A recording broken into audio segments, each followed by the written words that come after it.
오늘 함께 나눌 말씀을 찾아보도록 하겠습니다. 오늘 구약성경 예레미야서입니다. 예레미야 32장 1절부터 15절까지 말씀. 예레미야 32장 1절부터 15절, 구약성경 1102쪽이 되겠습니다. 구약성경 1102쪽 예레미야 32장 1절부터 15절까지 말씀.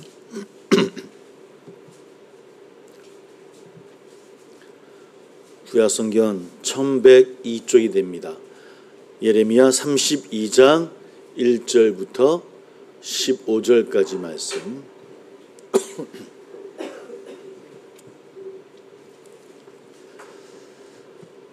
예, 우리 같이 함께 천천히 함께 봉독합니다. 같이 시작.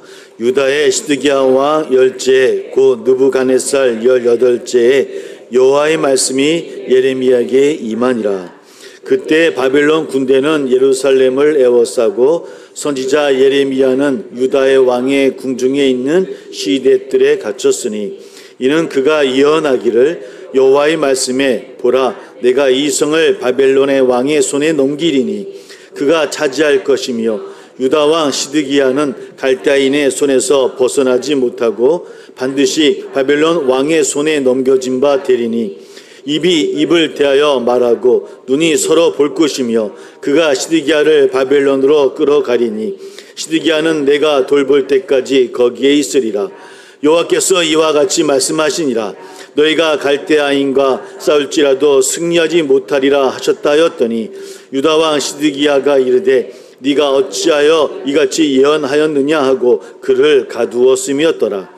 예레미야가 이르되 여호와의 말씀이 내게 임하였느니라. 이르시기를 보라 네 숙부 샬롬의 아들 하나벨이 내게 와서 말하기를 너는 아나돗에 있는 내 밭을 사라 이 기업을 물을 권리가 내게 있느니라 하리라 하시더니 여호와의 말씀과 같이 나의 숙부의 아들 하나벨이 시드의 뜰 하나에게 와서 이르되 청하오니 너는 베냐민 땅 아나돗에 있는 나의 밭을 사라 기업의 상속권이 네게 있고 물을 권리가 내게 있으니 너를 위하여 사라 하는지라. 내가 이것이 여호와의 말씀인 줄 알았으므로 내 숙부의 아들 하나벨의 아나돗에 있는 밭을 사는데 은 17세겔을 달아주되 증서를 써서 봉인하고 증인을 세우고 은을 저울에 달아주고 법과 규례대로 봉인하고 봉인하지 아니한 매매 증서를 내가 가지고 나의 숙부의 아들 하나벨과 매매 증서에 인친 증인 앞과 시대 뜰에 앉아있는 유다 모든 사람 앞에서 그 매매 증서를 마세아의 손자 네랴의 아들 바룩에게 붙이며 그들의 앞에서 바룩에게 명령하여 이르되 만군의 여호와 이스라엘의 하나님께서 이와 같이 말씀하시기를 너는 이 증서 곧 봉인하고 봉인하지 않은 매매 증서를 가지고 토기에 담아 오랫동안 보존하게 하라. 만군의 여호와 이스라엘의 하나님께서 이와 같이 말씀하시니라. 사람이 이 땅에서 집과 밭과 포도원을 다시 사게 되리라 하셨다 하니라. 아멘. 우리 함께 기도하겠습니다. 할렐루야. 이 시간 우리 함께 인도해 주신 주님 감사 영광을 돌립니다. 이 자리가 복된 자리가 되어지고 우리 모두에게 소망의 자리가 되기를 소망합니다. 주시는 말씀 가운데 하나님이여 다시 한번 한 발자국 나아가는 저들 되기를 소망하며 또 세상 가운데 하나님의 자녀로 우뚝 설 수 있는 우리 모두 될 수 있도록 인도하여 주옵소서. 특별히 살아가는 세상의 성도님들을 기억하여 주셔서 나아가는 그 삶을 주님께서 늘 동행하여 주시고 어떠한 상황 속에서도 하나님의 자녀로 또 하나님의 백성으로 나아갈 수 있는 우리가 모두 되기를 소망합니다.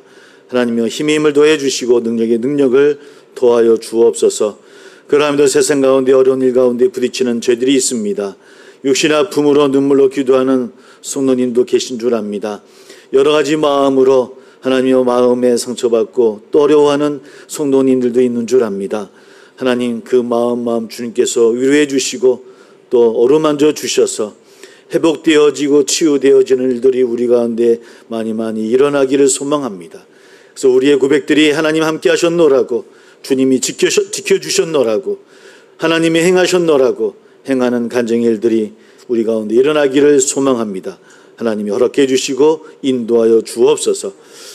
오늘도 그런 마음으로 드린 예배를 기억해 주시고 함께하지 못한 성도님도 많이 계신 줄 압니다. 어디서 무엇을 행하든지 함께 예배하며 함께 주를 바라보는 귀한 이날 될 수 있도록 주님이여 축복하여 주옵소서. 오늘 주 앞에 귀한 예물로 드려진 손길이 있는 줄 압니다. 하나님이여 복에 복을 더해 주시고 채움과 충만의 복을 허락하여 주옵소서. 보이지 않는 곳에서 교회와 성도님들을 위해 기도하며 또 함께 헌신하는 귀한 손길도 있는 줄 압니다. 그 귀한 손길 마음들 다 회방해 주시고 이 땅에 나누며 베푸는 귀한 복도 허락하여 주옵소서. 우리 주님만이 영광받아 주실 것을 믿으며 예수님의 이름으로 감사하며 기도하옵나이다. 아멘. 우리 서로 인사 나누겠습니다. 우리 하나님의 귀한 선택을 하세요 라고 서로 한번 인사 나눕니다. 하나님의 귀한 선택을 하시기를 주의 이름으로 소망합니다. 소망합니다. 하나님의 귀한 말씀 가운데 좋은 선택을 행할 수 있는 우리 모두 되기를 주의 이름으로 소망합니다. 늘 우리 명절 앞에 먼저 어수선하기도 하고 마음도 들뜨기도 하고 그렇습니다. 오늘도 그런 마음으로 드려진 예배가 되어질 것 같습니다. 오늘 예레미야의 말씀을 통해서 우리가 함께 말씀을 읽고 또 묵상을 해봅니다. 읽어도 사실은 우리가 이게 어떤 내용인지 왜 이런 이야기인지 사실 이해하기 쉽지는 않은 그런 내용입니다. 오늘 읽었던 말씀은 여러 질문하게 되어집니다. 사실 예레미야가 다른 선지자들처럼 하나님의 말씀을 선포하고 죄를 이야기하고 책망을 이야기하고 멸망 또 돌이킴 그러나 다시 회복시킬 것이라고 하는 이런 이야기들을 행하는 선지자인 것은 분명히 합니다. 이사야나 아모스나 다른 선지자들과 똑같은 하나님의 말씀을 전하는 자이죠. 근데 오늘 우리가 함께 읽었던 오늘의 본문은 좀 독특한 한 사건을 우리에게 보여주고 있습니다. 또 이 사건은 우리에게 여러 질문을 갖게 되어지고 또 신학적으로 여러 논란이 있는 그런 말씀이기도 합니다. 짧은 시간 안에 자세하게 다루지는 못하겠지만 우리가 그 다룬들 그 뜻을 다 해야 한다고 하는 것이 사실 도무지 어렵지만 그냥 뚜벅뚜벅 걷듯이 말씀을 따라서 하나하나 생각해보는 시간 되어지기를 바랍니다. 그래서 저로 이 말씀이 길게 하면 더 복잡해질 것 같습니다. 그러니까 그런 설교는 되어질 것 같지 않고요. 그냥 말씀 가운데 이렇게 나누는 시간이 되었으면 좋겠습니다. 오늘 보니까 예레미야가 유다 시드기야 왕의 시대 뜰 안에 갇혀 있다라고 이야기했습니다. 갇혔던 이유는 시드기야 왕도 마찬가지로 유다 백성들이 도저히 받아들이기 힘든 예언을 했기 때문에 그 일로 인하여서 아마 왕의 그 시대 뜰 안에 좀 갇혀 있는 상태입니다. 평소 유다가 바벨론에 항복해야 된다, 바벨론에게 멸망당해진다라는 예언을 하던 예레미야입니다. 그런 메시지를 선포했기 때문에 아마 많은 사람들이 그 선포를 받아들이기 힘들었을 것입니다. 그러니까 그 당시 이스라엘 상황, 국제 상황도 그랬고 그런 것보다는 더 사실 힘을 북돋아주고 이런 일을 해야 되는 것이 선지자의 일임에도 불구하고 망할 거야, 망해, 그러니 항복해 라고 하는 말씀을 전하고 있으니 도저히 받아들이기 힘든 상태입니다. 어쩌면 그들 마음속에는 저 예레미야는 친바벨론주의자야, 우리 예전에 일제시대 때 친일주의자야 이렇게 얘기했던 것처럼 친바벨론주의자라고 해서 비판하는 사람들도 많이 있었을 것입니다. 그러나 사실 그에게는 현실 정치를 뛰어넘는 하나님의 뜻에 근거하고 있는 분명한 믿음이 확신이 있음을 우리는 잘 알고 있습니다. 그는 하나님의 계시를 따라서 바벨론 침공이 단지 그저 국제전세의 결과이다라고 이야기하고 있는 것은 아니다라고 하는 겁니다. 하나님께서 오랫동안 참아오신 유다의 죄악 때문에 바로 심판의 도구로 바벨론을 세우셨다라고 이야기하는 것이 예레미야의 이야기겠죠. 따라서 유다가 바벨론을 맞서는 것은 하나님의 뜻을 거스르는 것이다, 반역이다라고 이야기하는 게 예레미야의 선포입니다. 그렇게 예레미야는 반복적으로 유다가 바벨론을 섬겨야 된다, 바벨론에 항복하는 것이 살 길이다, 저항하게 되어지면 기근과 전염병, 죽음만 있을 뿐이다라고 계속해서 예레미야는 선포했던 것입니다. 그는 항복이 단순한 패배냐 굴욕이냐라고 하는 그 이상의 것을 이야기하고 있습니다. 하나님의 심판을 겸손히 받아들이는 것, 그것이 우리가 지금 갖춰야 할 하나님 앞의 태도다라고 예레미야는 이야기하고 있더라는 겁니다. 그러나 시드기야 왕과 유다 지도자들의 귀에는 이런 예레미야의 메시지가 당연히 좋게 들렸겠습니까? 아마 안 좋게 들렸을 것이고 도저히 망언과 같은 그런 말로 들렸을 것 같습니다. 오늘날 우리가 당시 유다 시드기야 왕이나 유다의 지도자라 할지라도, 저나 우리라 할지라도 예레미야의 말이 그렇게 쉽게 받아들여지지는 않았을 것 같습니다. 어쩌면 하나님께서 우리가 하나님 앞에 기도하면 우리를 불쌍히 여기셔서, 혹 우리가 연약하다 할지라도, 적은 수의 군대라 할지라도 하나님은 능히 이기해 주시는 분이야 라고 하는 이야기를 듣고 싶어하는 게 우리들의 마음 아니겠습니까? 또 종교자, 지도자라고 한다면 이런 이야기로 우리를 다시 한번 일으켜 세우고 회복의 일로 가야 되는 것 아니냐라고 하는 것이 사실 그때나 지금이나 우리들의 모습이 아닐까라는 생각을 해보게 되어집니다. 한편 유다가 바벨론 제국에 대응하기 위해서는 그 당시에 따져보면 바벨론이 위에서 내려오니 밑에 강국인 애국과 손을 잡고 정치적인 외교의 힘을 갖추는 여러 가지 일들도 아마 생각해 볼 수 있을 것 같습니다. 사실 우리가 지금 그런 상태 아닙니까? 미국도 있고 중국도 있고 일본도 있고 저기 러시아도 있고 참 어려운 자리입니다.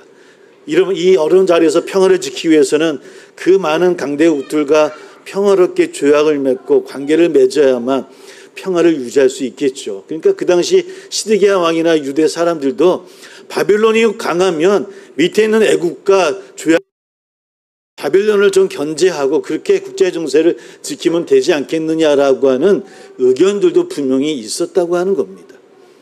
그러니까 그것이 어쩌면 인간으로 가장 합리적이고 또 그렇게 생각할 수밖에 없는 정책인 모습이겠죠. 그런데 지금 예레미야의 선포는 어떻습니까?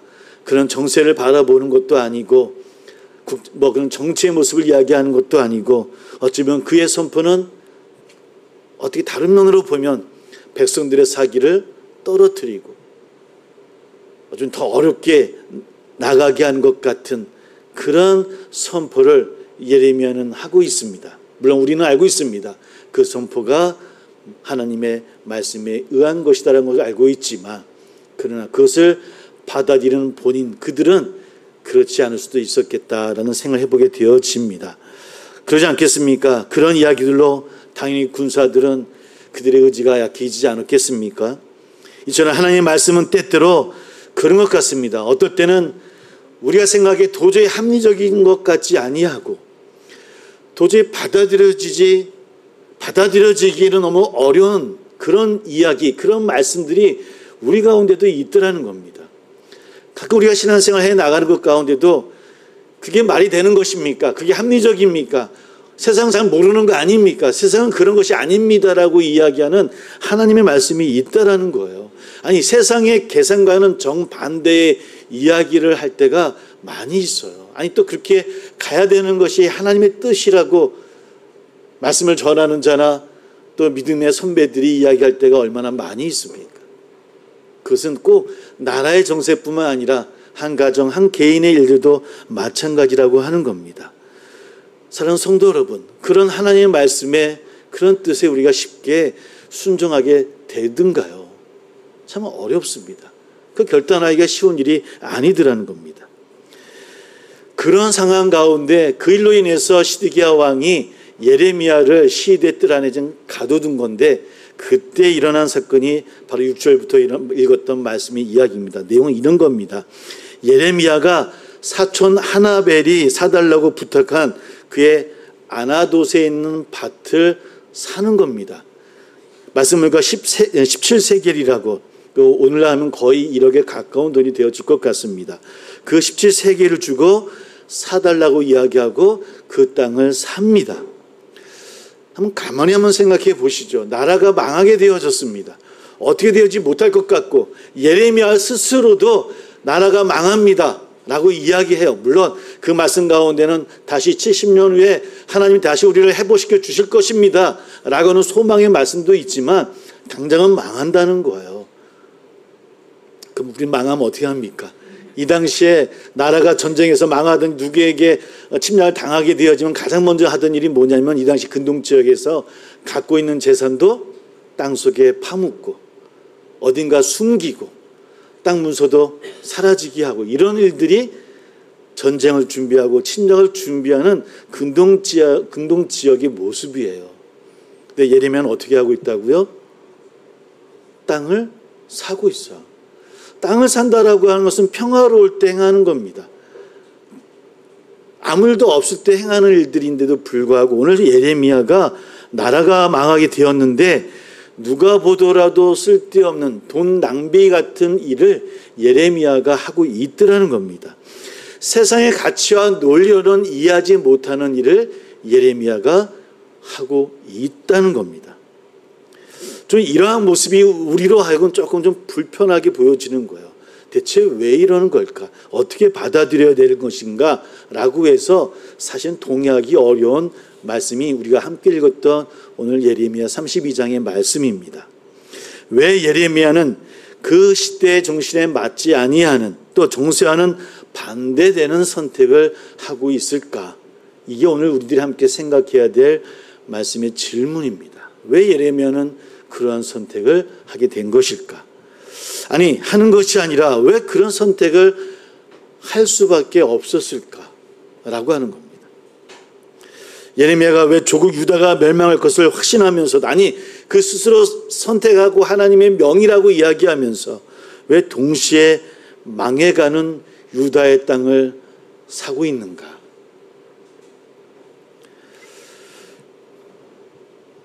한두 가지 생각을 해보겠습니다. 첫째는 그가 경제적 이익을 하나하나 따져보고 분명히 산 것은 아니라고 하는 것을 짐작해 볼 수 있을 것 같습니다.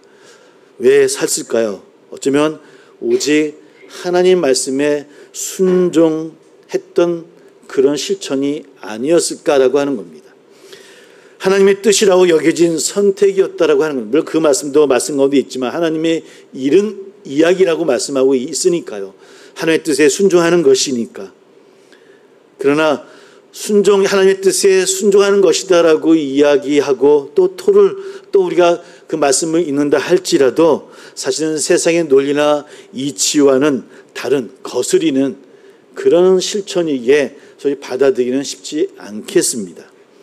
그는 선지자였으니 혹 손해라 할지라도 그의 선택을 그렇게 했겠지라고 그냥 받아들인다 할지라도 사실은 있을 수 없는 거예요. 그 스스로도 70년 동안은 바벨론에게 침략당하게 될 것이다라고 것을 알고 있거든요. 하나님 말씀이니까. 땅을 산다는 것이 이해가 안 돼요. 그는 괜찮지만 사실 그 일이 나의 문제가 되어질 때는 다른 문제가 되어지더라는 겁니다. 예레미야니까 그럴 수 있지라고 우리는 이해되지만 그 일이 정작 지금 나의 일이 되어진다면 이건 다른 문제가 되어지는 거예요. 바로 그 질문을 우리에게 하고 있는 겁니다. 우리는 정말 그렇게 행할 수 있겠느냐는 거예요.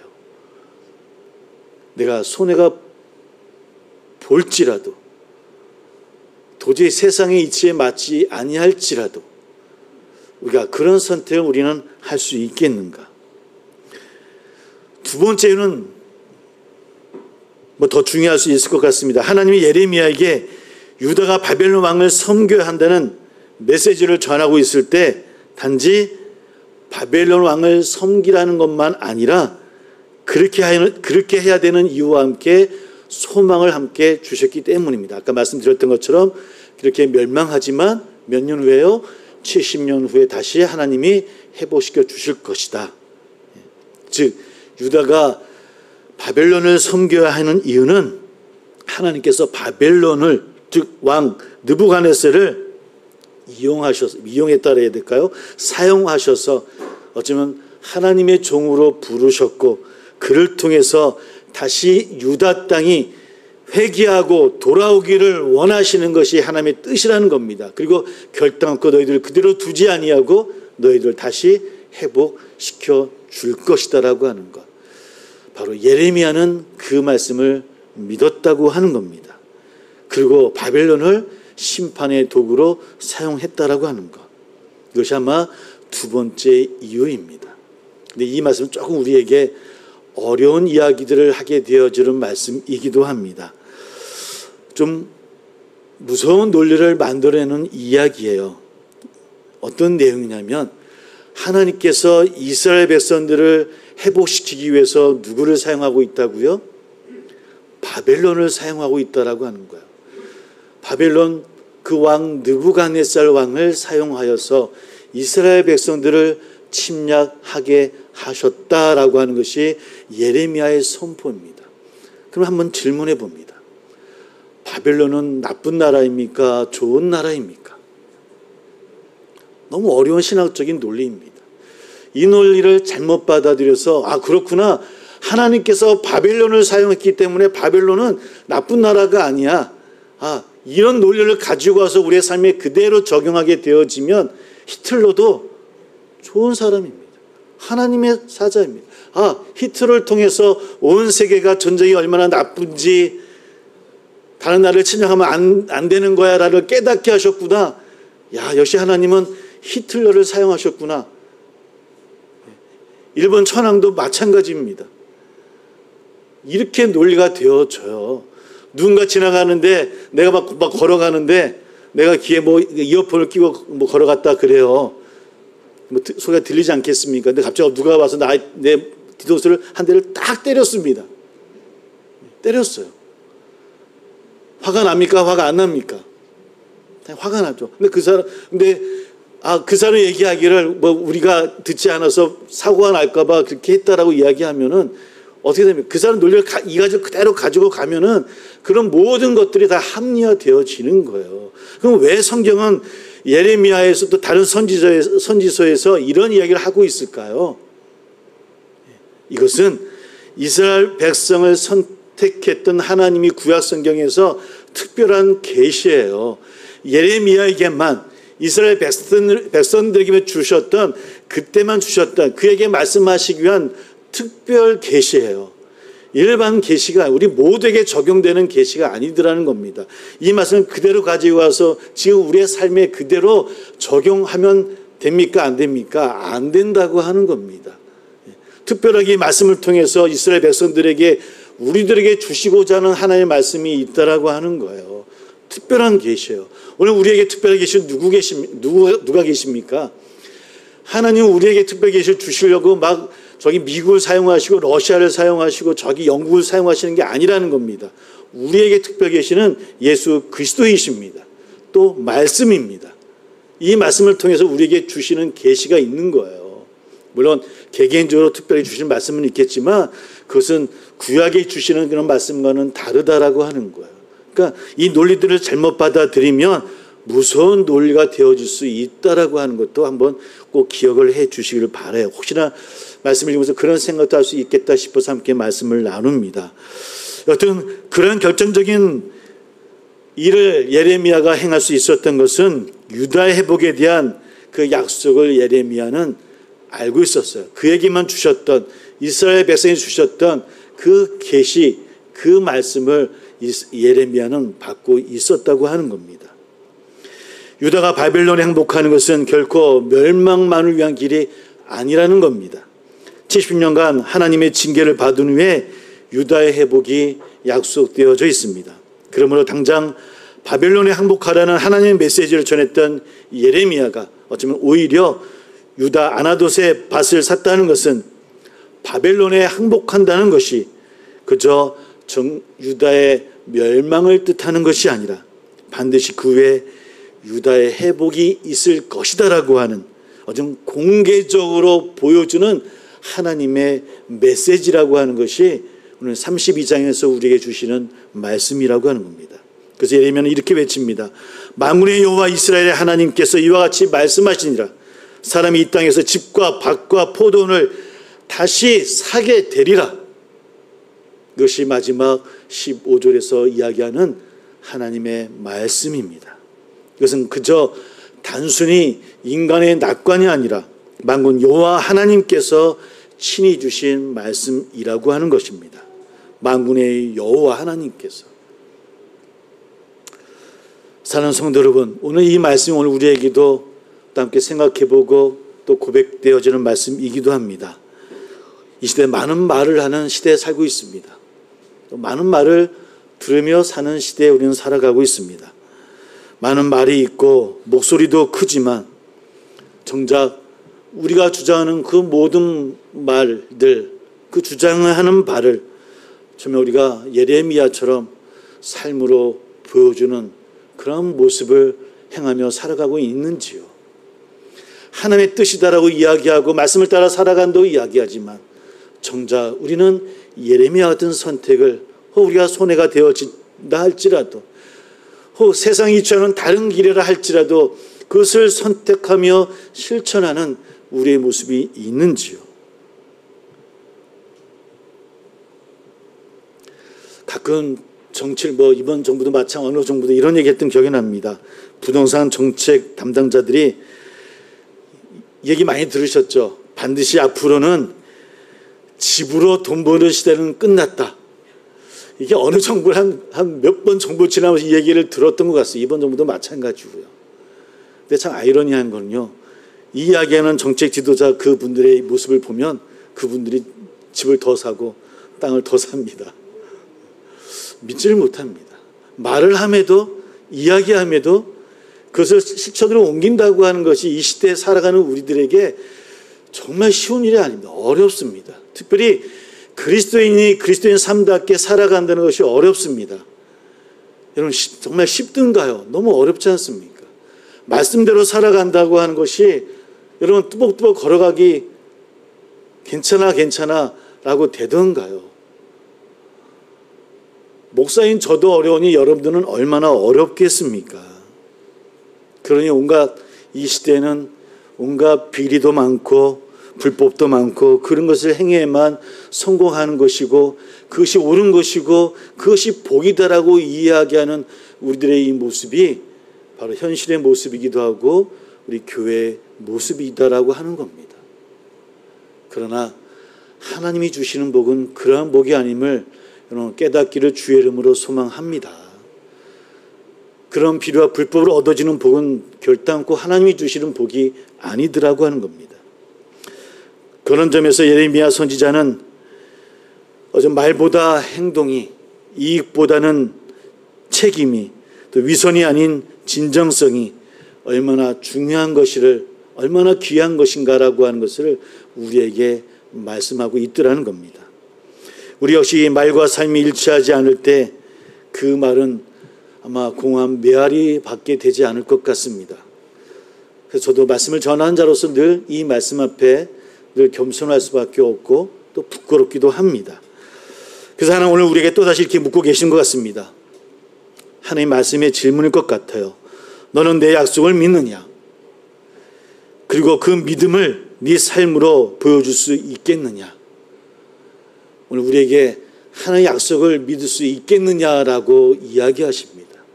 그의 길을 따르는 자에게 함께 하시고 동행하시며 하나님의 복을 주신다라고 말씀해 주셨던 그 말씀을 여러분들은 믿으십니까? 아니, 믿으시기를 주의 이름으로 소망합니다. 그리고 그 길을 갈 수 있겠느냐, 삶으로 보여줄 수 있겠느냐는 주의 말씀에 우리 함께 기도하고 성령의 도움을 받을 수 있는 저나 우리 되기를 소망합니다. 그런 마음으로 나아가는 우리 세상의 성도들 다 되시기를 주의 이름으로 소망합니다. 함께 기도하겠습니다. 우리 모두가 예레미야처럼 손해보는 길처럼 보일지라도 오직 하나님의 약속을 믿고 그 순종으로 걸어갈 때 하나님은 우리의 삶을 통해서 새로운 회복을 시작하실 것을 믿습니다. 하나님 그 자체가 우리의 희망이시기 때문입니다.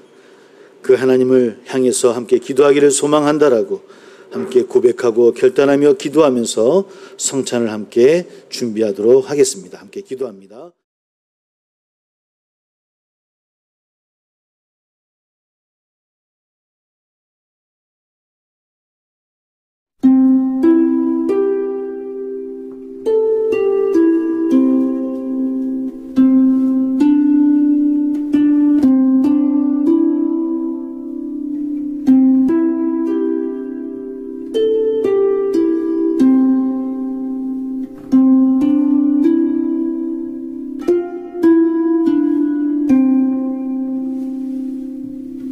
네.